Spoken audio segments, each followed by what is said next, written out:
Medicine Hat, my home, my heart. Sunshine City, where dreams all start. Gas City grit in every part. Medicine Hat, my home, my heart.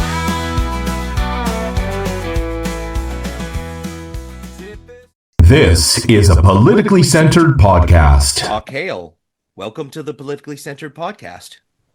Thanks for having me, Jeremy. Excited to be here. Thank you. It's good to see you. I don't know if you and I have ever met, but I know your parents very well, and the Hale name. Well, damn, you're famous just by name. I don't know if that's a reference to the Family Feud days or Hale. That's right. You were on Family Feud. I forgot you and your family were on Family Feud. I thought that's what you were referring to in like 2019 when we did Family Feud. I felt like a little mini celebrity in medicine. I'd go order pizza and you pick up pizza and like, hey, wait a second, aren't you that guy from Family Feud? So at that time when we did Family Feud, I felt like a little celebrity in Medicine Hat. Survey said, come on!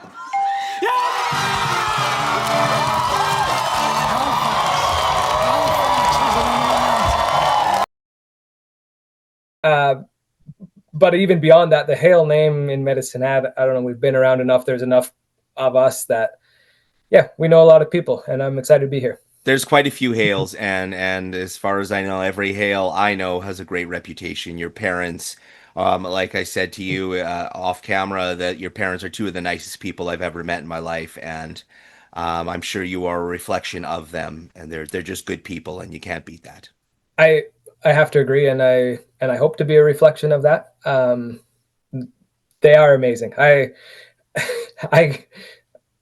moved about a block away from them because I don't know, we're still really close, and my other brother is not too far, and my sister's not too far. So down in our little neighborhood, there's a lot of us, and it's a great little neighborhood. Yeah.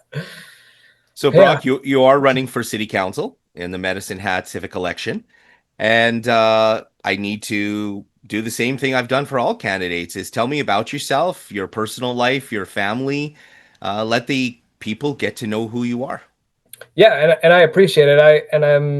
I've enjoyed listening to some of your other ones and get to know candidates at a different level too, not just necessarily their platforms, but who they are. And I think that's important as well.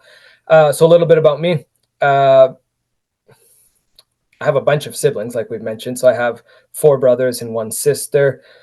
5 of the 6 of us are still here in Medicine Hat. My youngest brother is in Edmonton right now. And now we're all married and starting families of our own, which is really exciting. I did French immersion program all through school. I went to Connaught for elementary school and then Crescent Heights High School. Athletics was a big part of my life. I was really into volleyball, basketball, especially, and just all sports in general. That took me for a year at the Medicine Hat College, where I was in the education program and played for a year, Rattlers for a year, basketball. After that, I went to U of L to carry on with my education degree. I was in Europe for a couple of years and then back to Edmonton to finish my degree. And then right away, I needed to get back to Medicine Hat. And that was the goal all along.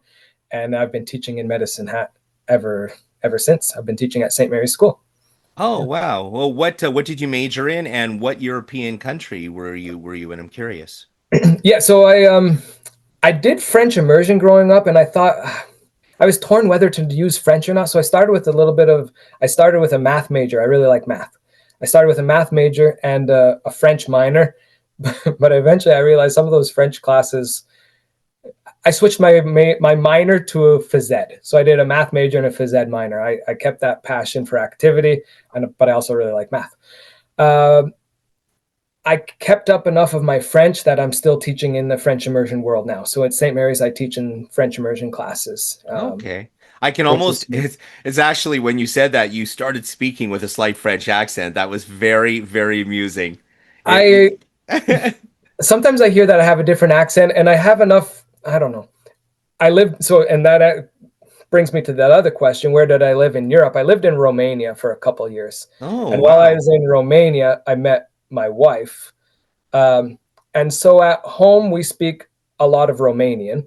At work, I speak a lot of French, and everywhere else is English. And so sometimes, depending on where my mind's at, maybe a different accent comes out or a different language. So yeah, French, Romanian, and English. And yeah.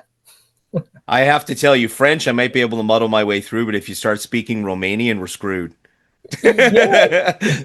This is an interesting one, though. Romanian is a Romance language like French. And so there, when I One of learned the oldest Romanian, languages in the world, I believe. you might be right with that one. Yeah. But there's a lot of similarities between. So I don't know Spanish, but I know French and I know Romanian. And so when I hear Spanish, I'm like, that part of that sounds like French and part of that sounds like Romanian. And I can pick up quite a bit of Spanish without even really knowing the language. But anyway, It's amazing once you get a few languages under your belt how they all have oh yeah, commonalities, right? oh yeah, yeah. No, I didn't plan to be trilingual, and I don't know that I'm a language expert, but I speak three languages, and I find them quite fascinating now. Yeah. So you are, as we said, running for city council, and what is one of the topics from your platform that you're very passionate about? Something that, you said you're a teacher, so I know that education is going to be a big thing. That's more of a school trustee Yeah. department, although the government has a lot of direct control over education, not municipal, but in the end, all government is government, and there's influence from all departments. So I don't know if that's one of your passions, but what is something you really want to talk about? It is maybe as like kind of a broader picture of just that passion for the future and helping move forward, whether that's the teenagers and the junior high school kids that I teach, or the city of Medicine Hat, helping move forward in a positive way, and just not just thinking about the here and now, but how can I keep learning? How can we keep growing? So that's definitely a passion. I mean, I wouldn't be a teacher and in this world if I wasn't passionate about that. Another one of my key things that I want to bring to the table, though, is just the frustration and the friction between the residents of Medicine Hat and City Hall. That needs to stop. It's terrible to me how much frustration when you talk to people in Medicine Hat, oh, those people at City Hall, and how much of a disconnect there is. And so that's one of the things that I really want to focus on before we can get down to other more specific policy of how can we mend that relationship? How can we make it so people feel comfortable talking to their city councilors, going into City Hall and finding help for whatever it might be? And so I'm good at bridging some of those gaps or bringing people Communication. together. Yes. You would have to be being a Yes. teacher, I would think. Yes. Yeah. And I like people. I like hearing their story. I like listening to them and then and understanding where they're coming from. And even if we don't have the exact same opinion, that's okay. I want to hear your story and we can find common ground between us. So that's some of the things I want to focus on out kind of from the start and then build on that, I think. Well, I think you hit the nail on the head what the whole city council and mayoral dispute was about. It was a bunch of people who planted their feet and were not willing to find a compromise and putting aside all details. That's just simply what it comes down to, and that's what any dispute that escalates is. And conflict management is important, and communication is important. And this council, as much as I really love some of the people on council, and I know them personally, and I dislike some others. There's, that being said, it's irrelevant because there should have been some compromise, and that's on all of them. I agree. I've gotten to know quite a few of them over the past couple of years as well, and a lot of them are lovely people. Most of them.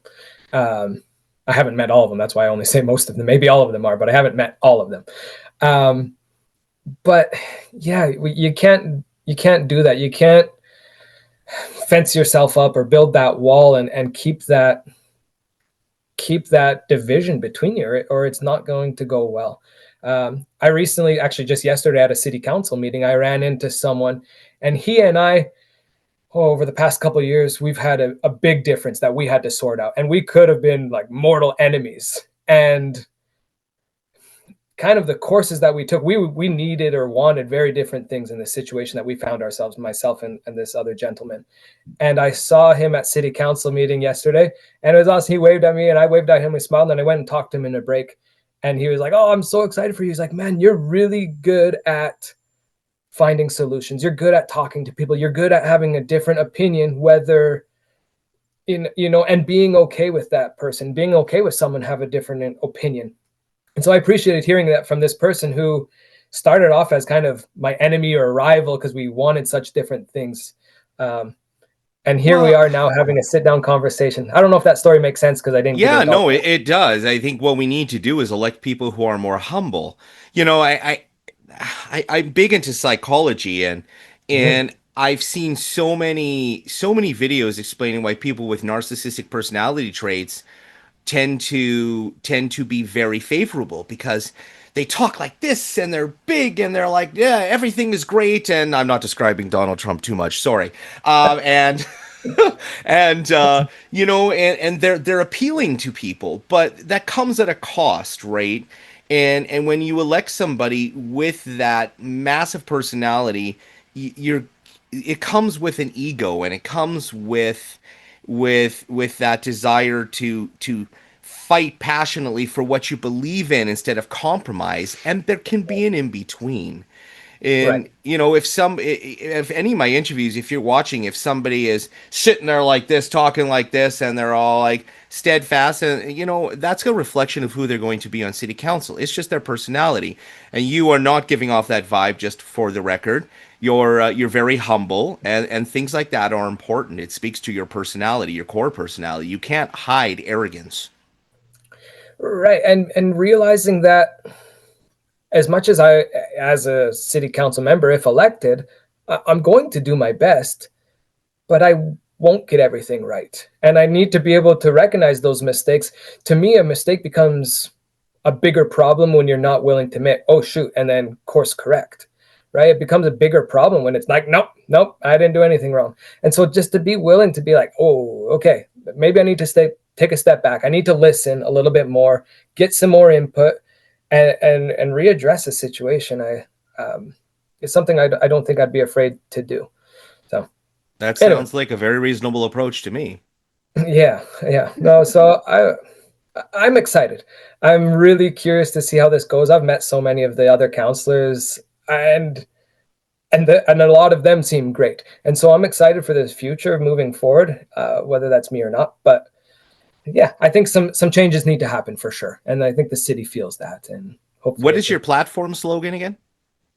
I don't have a slogan. I was back and forth with my wife. I was like, "Do I Isn't need a that slogan?" funny? Because I was trying to remember it and I couldn't remember it. I'm like, some people have a slogan, some don't, but I couldn't remember those. No, no, I didn't come up with one. My wife's like, "I don't know," and I was like, "What?" Yeah, you don't We need a were trying catchy to come slogan. up with something like, "Oh, my parents had a good one," or something like, mm, I don't know, some play on words with Hale, right? Yeah. Like, um, anyway, never mind. I can't even remember. But I ended up not going with the slogan and so now my goal is just to get people to know me. I've had a few chats like this with different people, been out at different events, and yeah, hopefully I can be more than a slogan, I guess. Yeah. Yeah. Well, you're so far you're doing pretty good. So it's I don't think you need a slogan to have a kind personality show through. So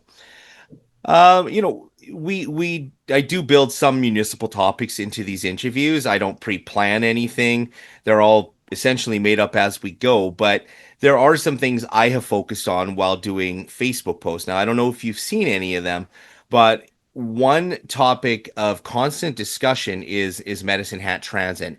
And I bring that up almost every interview because what I'm hearing from inside transit is a bunch of people who feel like they've been forgotten about, kicked to the curb, and the it's I don't think it's a reflection on the job that they're doing, but they definitely feel like they have been forgotten about. And one famous quote that I saw from a letter sent to the provincial government, or a comment in a newspaper somewhere, was from our former transit manager that said, I have never worked for a city that hated its transit more than Medicine Hat. And that's probably not a direct quote, but that is the general opinion I'm hearing from many of the drivers.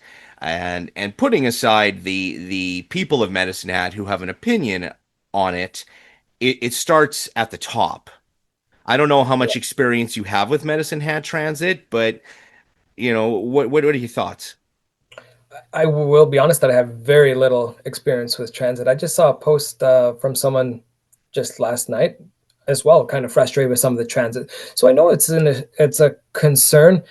My biggest thought, and maybe it's not fair because it's not exactly addressing transit, but I think this is the situation that Medicine Hat finds itself in time and time again, though. Is like I feel like it's bigger than transit. That businesses are like, what is with Medicine Hat? Why is it so hard to get stuff done in Medicine Hat? Why is it so hard to build a good transit program in Medicine Hat? So I'm not surprised to hear that. And that was kind of what I was alluding to at the start of this. We need to change that impression that residents of Medicine Hat have of those guys up there. They don't listen to us. They don't want to do anything for us. And if the people of Medicine Hat, and I think we do, need a better transit system, then we need to find a way to do that. So maybe that doesn't answer your question entirely, but I think transit is just another good example of how there's that disconnect that needs fixing. I think I understand what you're saying. You're saying it's a symptom of a bigger problem, and I would be inclined to agree. But yeah, transit is definitely a symptom of a bigger problem in the city of Medicine Hat. And in this, I would like to say, of course, everybody is running against the current council to a certain extent and looking at the whole mess over the last few years, but it should not take away from some of the accomplishments that this group of people have managed to do. And a lot of them were uh, first time running, and they had little to no experience, and they came in after COVID, and we all knew that it was going to be hard when we ran last time. We all knew it was going to be a challenge, and there was going to be tons of COVID cleanup, but that doesn't put aside the fighting and the arguing, and unfortunately, that's just a reflection of communication style and ability. Exactly, I agree. And so I hope whoever the new council is can kind of get ahead of that and put that to rest. I also hope that I don't want to end up with a situation where it's all new counselors and everyone is a rookie. And I know that there's some good experienced candidates out there. And so I hope that we can have a good mix of personnel, of ideas, of experience, of knowledge, and then put that all together in a great way that helps Medicine Hat move forward. And I hope to be a part of that. What do you think of the location of the new mustard seed that's been proposed up in the I think it's a light industrial area, that's what you would call it, but up by Flying J in Crescent Heights? I have spoken with a few people about this, and I spoke with the mustard seed people down at the Art in Motion event on Saturday, which was awesome. And I played in the hockey tournament at that. Anyway, that is going to be a tricky situation. There's going to be opinions on both sides, no matter where a location is, and there's going to have to be some juggling and some compromising, no matter. Again, I think a lot of this comes back to communication. I would hope that before the city says, well, here's your location, that they talk to the Flying J, that they talk, I think, it was the Big M up there, that they talk to the residents that would be accessing the mustard seed, and bring kind of all those parties to the table from the beginning. Again, I don't think that means it has to be, if you get invited to that table to have some of those original conversations be part of that, that doesn't mean everything will be exactly how you want, but at least you can feel heard from the beginning. It's really frustrating. And this is some of the frustrations that I've felt with this city. It's really frustrating when you feel like an afterthought, especially in something big that affects you.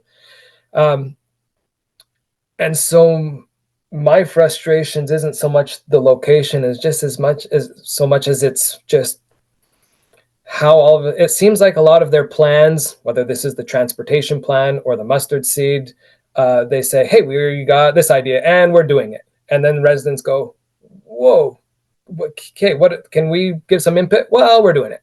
Well, what about our input? Okay, fine, we'll do some input. I don't know. I think there's got to be a better way to include that input and feedback before we get too far into something. Yeah, I think you're echoing what I've said in several interviews, and what I said in this one is what happened to just talking with people. I got to know a lot of the current city council when we all ran last time, just like you're getting to know the people running this time, and their communication at the time seemed very good. And coming from somebody who's been a politician, been in politics for quite a while now, I can tell you that one of the biggest problems is on the general public. Is the general public has to be less reactive and ask questions instead of scream and yell and fling accusations before they get answers. And the side effect of that is that you get counselors that become very gun shy, and they don't want to communicate because I don't know anybody who wants to be yelled at all the time. No, And it when I say it's a team, I'm not just talking about city council and the mayor. I'm talking about the general public. We're always going to have that element of our society that likes to shoot their mouth off and gets on Facebook under the account anonymous. Sorry, one of my pet peeves. And love you, roast and toast. And I made it on there the other day. I was like, I told my wife, I'm like, Gabby, I'm on roast and toast. She's like, oh dear. I'm like, no, it's good somehow. I was like, what is happening? But it just comes down to we all have to. Everybody is saying the same thing, yet we all seem to be very bad at it lately. So I know this is everybody's going to agree with this, and then when it comes down to it, when we're angry and we're frustrated, it's Yeah, not going to happen. But I think COVID right. broke the world a little bit. But please, for the new city council that gets elected, whoever they are, to the general public, could we please ask questions instead of screaming and yelling first? I know it's a lot to ask. I'm not going to say it's not a lot to ask because it is a lot to ask. Because when you're angry and you're furious and you're out for blood and you can't pay your bills and you're scared, your first reaction is to demand answers. But it's easier to demand answers when you ask politely and you let them talk than it is by screaming and yelling in their face. I I agree. That was very well said. Thank you. Not too long ago, circling back to my parents, and they're wonderful. My mom is wonderful, and she was talking with a city councilor not too long ago, who um, my mom and her were discussing different concerns and issues, and this city councilor just was able to vent a little bit to my mom, and it was really interesting to hear. Um, as much as we are often frustrated or angry at or want to yell at a city councilor, there are people trying their best as well, right? And so my mom says she was just able to listen to this city councilor, and then my mom was able to express her opinions as well. And if we can take that time uh, to just listen for a bit and then ask questions and try to understand where they're coming from, it makes a big difference. And I also agree what you're saying. I went to the city council meeting last night, and part of it, if they're near the end of their term, but part of it, I feel like a city council is afraid to make a wrong decision, and that's, they're afraid to make any decision in fear that it might be wrong, and then the general public is angry and yelling at them, and that would be a bad situation to find yourself in as a group of councilors, not wanting to make a decision because what if we mess up, right? And if I could add to that, there is no right and wrong decision because the wrong decision for half is going to be the right decision for the other half. Right, And yeah, and that's the hard part is no matter what you do, it is going to be a thankless job because the truth is that the 50% of the people who agree with your decision aren't going to say anything, and the 50% of people who are angry about it are going to be angry at you. Yeah, I've in the classroom I see this a decent amount, not a ton, but see that. I've also refed a decent amount of basketball and volleyball, and if I make a call as a referee in basketball, half of the people there think it's great and half of them think it's bad, and you have to be okay with it. You have to know, what, I made the best call that I could with the information that I had, and to be okay with that. And I am okay with that, as long as I know that I took the information, I listened to all the parties involved, and I feel like I can move forward, trusting myself and the other counselors to make that correct decision. Yeah. I would be in favor of giving you a whistle if you get on council. Yeah, and If like the this is fighting kind of starts, just robust. blow the whistle. Time out. Yes, maybe we could have avoided some of these. Yeah, some of these concerns. Actually, I think it's called point of order, but timeout, same thing. Yeah, Yeah. yeah. So, is there any other topics from your platform that you would like to talk about? I've been asked a few times. So point number one is to get kind of that personnel and that teamwork in place. I don't think that productive council can happen without that positive relationship. And then secondly, what I've been saying is housing and business, which I think tie into each other quite closely. I've heard from businesses how frustrating it can be to try to come to Medicine Hat. I've heard from developers how frustrating it can be. And I feel like if we can get that cycle moving forward in a positive direction of get some affordable housing for our residents and for new business to come, and then new businesses will want to come. And if new businesses are here, we can grow and build more housing. But I think when you got to get that cycle kind of trending forward. So that's the second thing that I've been focusing on is our housing situation, which I became a little bit more familiar with in some of my dealings over the past couple of years with the city. Yeah. No, that's a huge thing is affordability in housing. And, again, a lot of these questions you just simply can't answer, right? You're not going to be able to fix transit. You're not going to be able to fix the housing and affordability problem. You're a school teacher at the moment, Yeah. and it is about what your goals are and what you envision and what you hope to be able to do. If people are looking to hear that you're going to make sure that they don't ever have to use the food bank and be able to afford all their payments, then you shouldn't be voting because you're voting for the wrong thing. Like, Right. yeah, don't vote for people who tell you what you want to hear, and because it is an absolute waste of time, and that's why you are disappointed with the people you elect, because you are putting people in a position where they need to bullshit you to get their vote. Right. And I've heard you have this discussion before on these interviews in this podcast. And I appreciate that, because a few times I've been asked, well, what are you going to do about our taxes? Well, what am I going to do is I'm going to be a part of the 9 people, if elected, that have a vote. It's not that there's a dial for taxes, and if I get elected day one, I'll walk, there's that dial, I'll just turn those down, right? My idea would be to look at the finances, look at what's coming in, look at the expenses, counsel with the other counselors, counsel with the residents of Medicine Hat, and then make the best decision that we have with the best, most accurate information we have. So it's hard to, I don't want to make big promises, but it also feels like a cop out. So I found myself caught in this middle ground a little bit. No, but Brock, it's called honesty.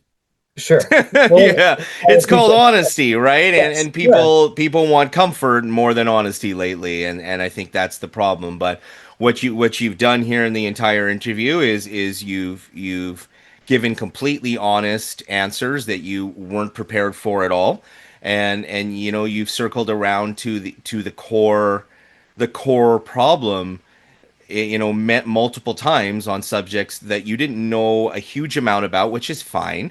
And because you're not a city councilor and you haven't had that direct experience yet, but your communication is very effective. You have that communication.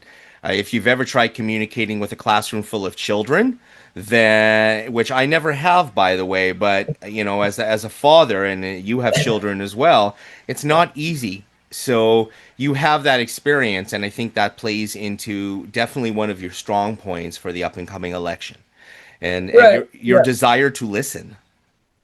Yeah, and I've seen things online. I worry about that already. My wife's like, we might have to get rid of social media if this becomes our next 4 years. But it's tough. It's like, well, what kind of experience does he have? Well, I have experience as a father. I have experience as a teacher. I can't have experience in transportation, energy, taxes, in all the above. I can't, but I can be willing to learn, and I am willing to learn. I'm excited to learn. I mean, I did a math major, so I like some of those numbers and to look at that and to learn. But until I'm there, I only know what I know so far, right? That is a very fair statement, and in my opinion, a very good way to close our interview. Thank you so much, Brock, for coming Sure. on the Politically Centered podcast. Is there anything else you'd like to say before I let you go? And I closed a couple of my other thoughts with this is I want to encourage all residents of Medicine Hat to get out and get informed. There's podcasts like this, there's newspaper articles, there's all the candidates' social media. Go learn about them. Go meet the candidates. Go see what you think of them. I want people to be informed, and I want Medicine Hat to have a successful next 4 years. And so stay tuned, be informed over the next couple of weeks. I think it's going to be fun. It's going to be exciting. Things are ramping up. It's a little bit wild for me.